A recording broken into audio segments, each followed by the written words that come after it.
You're listening to the BNI Effect, the podcast for Brisbane entrepreneurs who believe in givers gain. I'm Tony Meredith, and ordinarily I'm a business coach specialising in sales and leadership. But today I'm your host and fellow BNI member. In this episode, I chat with a Brisbane BNI member and explore their biggest wins, biggest lessons, and how you can get the most out of your BNI membership. This is episode number 92, and today's guest is Phil Cutcliffe from the Westside Community Care. Welcome, Phil. How are you, mate? Yeah, very well, thank you. And thank you, Tony, for the amazing job you do running this podcast. You do an awesome job. Well, thank you, Phil. Well, as I said, you're episode number 92, and it only seems like yesterday that we got started. But here we are, 92 episodes deep, and I'm really looking forward to chatting with you over the next little while. So let's kick it off. Given it's a BNI podcast, let's talk about BNI. What's the best referral you've either given or received through BNI, Phil? Well, I've got two that come to mind, and the first Please. one's with Alex Sparrow. Right from the first few weeks that I was there, he wanted to volunteer, and 4 years later, he's still volunteering. So I just counted up; he's probably done 200 food pickups. He's delivered 1,000 food parcels. He's given thousands in donations of items and cash, and he sponsors the hall signage. He sponsors the Seeds dinner. So he's been an amazing contributor, and through his volunteering, he's actually sold three houses, and he has another three that are on the way. So he's gained from that as well. The other one I was thinking of was an unemployed lawyer that I invited, a family lawyer. She was out of work, and we just lost our family lawyer, so we couldn't have her join yet. But I went to another group with Murray. It's another BNI group, Murray Crawford, and I said, "Oh, you don't have a spare one you could send us?" And he said, "No, but I want to employ one." And I said, "Well, I know one needing employment." Anyway, a week later, Katerina was employed, and about a month later, she was a member of our chapter, and she's still a valuable member of our chapter today. That was pretty cool as well. Wow, that's incredibly cool. The power of BNI. When did you Yep. first discover BNI, Phil? Well, it was in 2021. A man that I had never met rang me and told me about an organization I'd never heard of and invited me to meet with a group of strangers in a destination I had never been to. So that man was Mark Gannon. And when Mark rang me the first time, it was a cold call.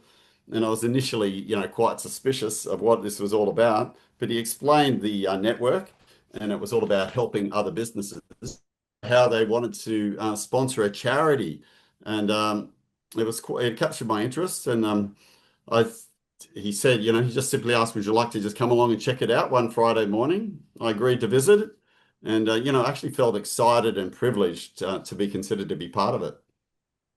And what was it about the first meeting, Phil, that encouraged you to stick around? Well, it was a startup, and it was only about 12 members. And I think you recently interviewed Shane, and he was a visitor along with me. And there was Lisa Gill was there, our executive director, and about probably two or three other visitors. And I really enjoyed just the friendly atmosphere, the support, the education, and then hearing about all the values which really aligned with my values. And I met a man there, Mark Winter, who was actually a very good friend of mine, and he never actually told me anything about this group. But I thought if I join, at least I'll get to catch up with Mark every week as well. And it's an amazing success story, your chapter. I was fortunate enough to go along and see you all there probably about a month or so ago. And to Mm. start from those beginnings of, you said 12 back in 21 to you're knocking on the door of 50 at the moment. Yeah, that's right. And it's a great group. And I knew from the first week, it was going to be a wonderful opportunity for me with all those great values. And it really did align with me, and it still aligns with me very well today. How far into your journey did you establish that this BNI thing was really going to be worth it for you and for your organisation, Phil? Yeah, well, really from the first week, I had a great feeling about it, and then I met with Lisa to discuss it, and yeah, I could just see the possibilities, not only of helping others, but also being helped, and being able to draw that help and support back into the community. Yeah, amazing. What do you consistently do in BNI that brings you results? Well, I'm used to be a maths teacher, so I'm interested in numbers. And I just think it's the following that system. It's a great system with the five KPIs. I hear there's going to be a few new ones about to arrive as well. But yeah, just going and just being really committed to that 100% attendance and then fishing for good subs that can fill in for me on those weeks that I can't go. And doing the education consistently, doing the one-to-ones, looking for referrals for others, and then just inviting a lot of visitors. And I try to do all these things, and then I try to help the group members that I'm supporting to do the same. And so then what are the mistakes that you see other members make that holds them back or prevents them from achieving the things that they want to? Well, I think it's basically that same answer in reverse. People when they join, not learning the systems, not doing the study right at the start, and reaching out to get this help that they need to consistently master, the new apps and the stats which affect their performance on the traffic lights. And for some people, this takes more than just the basic onboarding. Some people are really cluey and can pick it up, but other people really do need that mentoring and people to come alongside them to develop those good habits and make sure that they're successful. They're really taking those KPIs seriously and getting in the habit of being focused because they're not those KPIs aren't really about us, but they're really about helping others. And if we're not doing that, then yeah, we don't grow the rapport we need to be a success in BNI. Yeah, it's interesting. A lot of people are a bit funny about KPIs generally, and they see them as rules, but really these are a set of frameworks to help you ensure that you have phenomenal success when you show up at the meetings, when you have a one-to-one with someone, when you do some education, when you look for a referral, when you look for a visitor, then you Mm. will have phenomenal success in BNI. Yeah, well, we're helping others, and then eventually they'll want to help us as well. Yeah, and that's the whole givers gain value, isn't it? It's Yeah, about definitely. Yeah. giving to others. So the universal law of reciprocity, that is when I give to someone and I give without expectation, then the universe has an uncanny way of rewarding that person. Yep, I Yeah, agree. very good. Hey, let's talk about your organisation, Westside Community Care, and what is it that you do in your local community? Well, I've been married to Julianne for 39 years, and like I've got four children and two daughters. I actually met Julianne at the University of Queensland when I was 18, and it was Julianne that actually introduced me to a relationship with God. And I was trying to invite her out, but in the process, I got God and I got the girl, which is an exciting story in itself. You And got the bonus. You got yeah, two for. definitely. Yeah, so I got double win.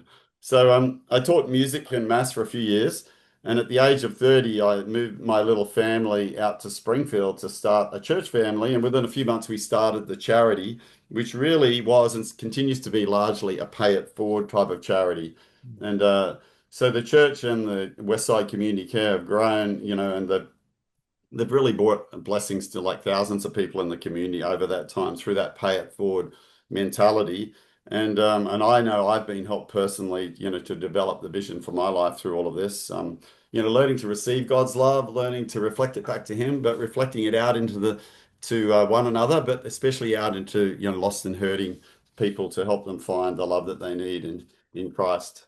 So yeah, Westside Community Care. We managed the Kimura Community Centre for the Kimura Springfield Community Centre for the council. And we believe everyone should know they're not alone and that someone cares, and everyone can be that person to pay care forward to someone else.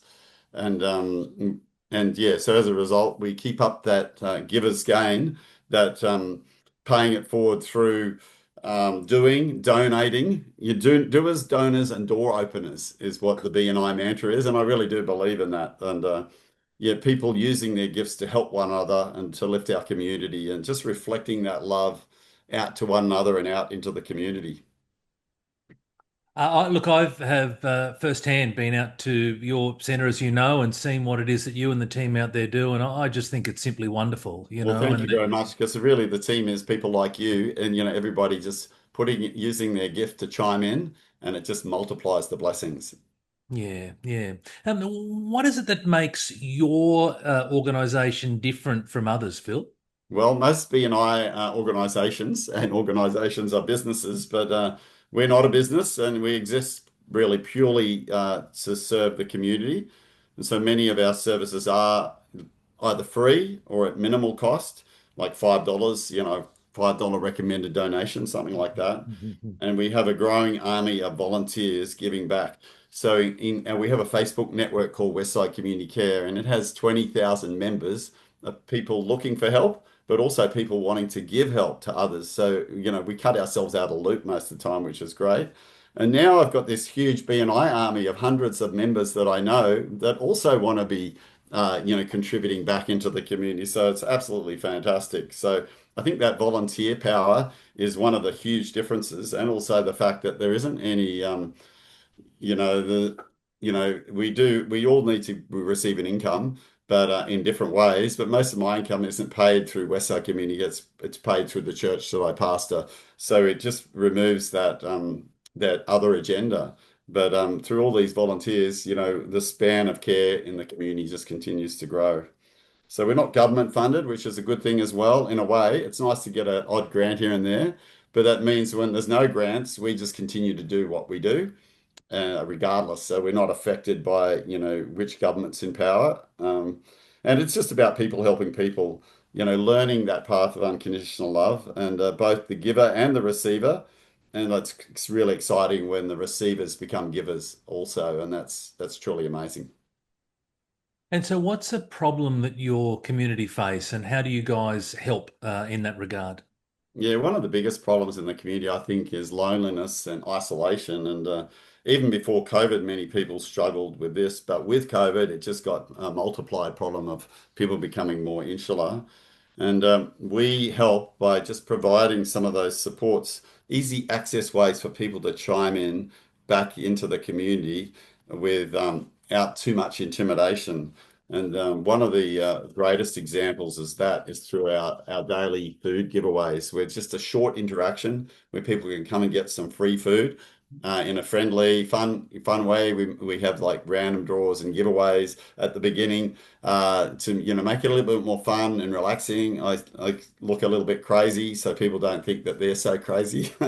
And yeah, so that's one way, and another way is the people just volunteering their time, like you when you came out to do the your presentation on tips for for gaining employment. That was a great way for people just to touch base and put themselves out there at something. And we have all sorts of classes like that, stretch, strength and fitness, Zumba, men's shed, church support groups, community education, so many of them. And one of them, BNI members get involved with this. Renee Joel, she's a carpet cleaner, but she's also a tap dancer. So she actually runs a tap dancing class once a week, and she just donates her time, which Yeah, is $5. So the people that can afford the $5 raises a little bit of money for the yeah, West Side.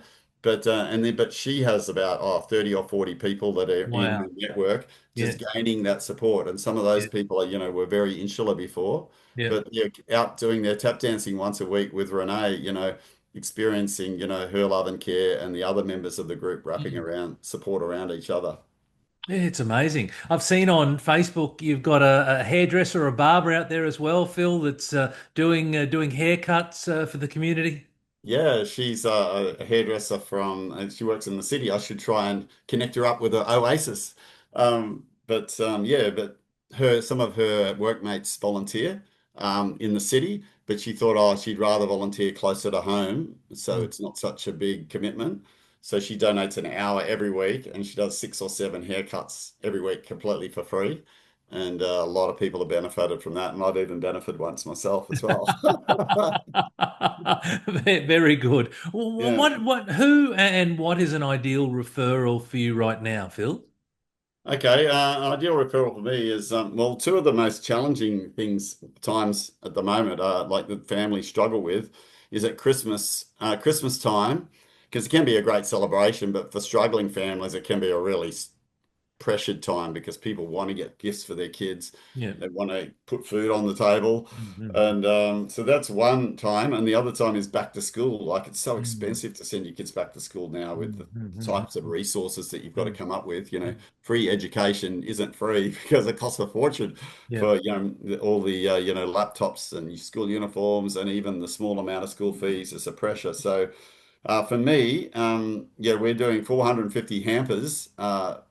Of food hampers, and we're doing 2,500 gifts for children in struggling families. And then back to school, we're doing 250 um, book packs and stationery giveaways, and plus trying to get at least 100 laptops if we can as well. So we're looking for a business, a dream, a bread and butter referral would be, a volunteer or someone who can help collect items, through their office or even just individually for one of those appeals. A cream referral would be a business that would like to come on board as a sponsor for the Christmas or back to school. And a dream referral would be an introduction to a business that can help, fund or supply or a bulk amount of long life food items or confectionery or personal items, or even stationery or laptops or things like that. Yeah, right. Well, if you're listening, if you're watching, if you know someone that could be an ideal referral to Phil in the community right now, then please reach out. And as I said, I can say, from my own first-hand experience, that you and the team just do an outstanding job. Sadly, it's needed, and I say sadly because I wish it wasn't needed, but it is. But you and the team just do an outstanding job. And I have to say again, from a personal point of view, that I felt incredibly fulfilled being able to get out there and to do, play just such a small part, with your community and the job seekers. But it just, I was just bouncing around for days having done that. Well, your presentation was really well received Mm. too, so thank you for your, Mm. kindness and care. Yeah, no, absolutely. Thank you, Phil. Hey, let's play a little word association game. I'm going to say a few words, so one word, and then I'm looking for a short, sharp response from you. We'll keep going through. So the first word is networking. Building relationships. I like it. Referrals, Support. success, Learning to love. coffee. Catch ups. Givers gain. Give without remembering and receive without forgetting. I like it. That is profound. Sport. Well, I have to say the NRL, AFL, or cricket. I do love sport. Good. Yeah, very good. Team. Broncos and the Lions, Very good. And BNI. helping others in business and in life. Fantastic. If you could give one piece of advice to someone who wants to grow their business through networking, what would it be, Phil? Yeah, I'd just say to embrace those values, embrace the BNI values. And, you said not everyone enjoys the traffic lights, but just embrace them anyway, because it's not about us. It's about helping others and make the focus of our BNI experience, not about ourselves, but making about, helping other people, other businesses. So we attend to help others. We have one-to-ones to help others. We study the education units to become a better member to help others. And we look for referrals to help others. And we even invite visitors to help others because we know every visitor, whether they join or not, is going to give business to people in the chapter. So when you think about it, it is all about others, those KPIs. And the golden rule is, to do to others as we would have them do to us. And Mm. it will eventually come back around in ways we don't expect. It's giver's gain, isn't it? Yeah. Summed up beautifully. Yeah. Uh, what's one exciting thing that's happening at the Westside Community Care right now that you'd like the listeners to know about, Phil? Well, you've heard about the Christmas and back to school projects. They're full on. Mm. But another exciting development is our transformations home. We have a men's home at the moment, which is a drug and alcohol rehab, like peer-to-peer support, just down the road from the community centre. Mm. But we are very close to starting a ladies' home as well. Wow. And so that is very exciting. So we're looking for the right house to either rent or, who knows if we can find one that we can buy. You never know uh, what can happen. But yeah, within like 10 kilometers of Springfield, we would, if anybody knows, can put us in contact with somebody who'd like their house to be used for that purpose, that would be fantastic. So when you say the right house, now's a good time to put it out to the world. But what is the right house, Phil? Oh, it would have to be reasonably large. It'd be fantastic if it's got a granny flat. It doesn't necessarily have to. And even if it's a bit of a fixer-upper, or if it was like a house that needed a lot of work, where we could like get a cheaper price or cheaper rent, then the transformations team are great repair people as well. Like they have to do so many volunteer hours in the community. So part of that could be, adding value to the house that they are renting or buying. Yeah, what a great project they can really sink their teeth into. That'd be great. Yeah, you should see the men's house, what the improvements they've probably added a couple of $100,000 of improvements to the Is that house, right? yeah, Wow. over the last 3 years. Yeah. Oh, that's great. Phil, how can listeners learn more about Westside Community Care or get in touch with you? Well, I love talking face to face or as close to people, so I could organise a one-to-one or my phone number 0411 021153, or our website is just Westside Community Care. It's easy to find, or my email is phil@wccare.org.au. You could visit our BNI chapter. That would be fantastic. You don't just get to meet me, but you can meet the whole of our whole team. And I have three other members that are part of BNI chapters, including BNI Oasis. So visit there and talk to Cheryl, or Horizon. You could visit there and talk to Yvette, or you could visit Advance and have a chat with Gloria. But the best way probably is to join our Facebook group on in Facebook. It's called Westside Community Care Network, and you'll see firsthand and you'll discover firsthand opportunities where you can either give or opportunities where you can receive as well. Outstanding. Thank you, Phil. I really appreciate you sharing and appreciate your time with us today. That wraps up another episode of the BNI Effect. And I want to thank today's guest, Phil Cutcliffe, for sharing his insights with us and showing us what's possible in BNI. If you're a BNI member, perhaps there's an idea that Phil has shared that you could implement over the next week. If you're a visitor to BNI, I hope you've seen how powerful this community really can be. Subscribe to hear or view more real stories from Brisbane BNI members. And until next time, give more, trust more, grow more.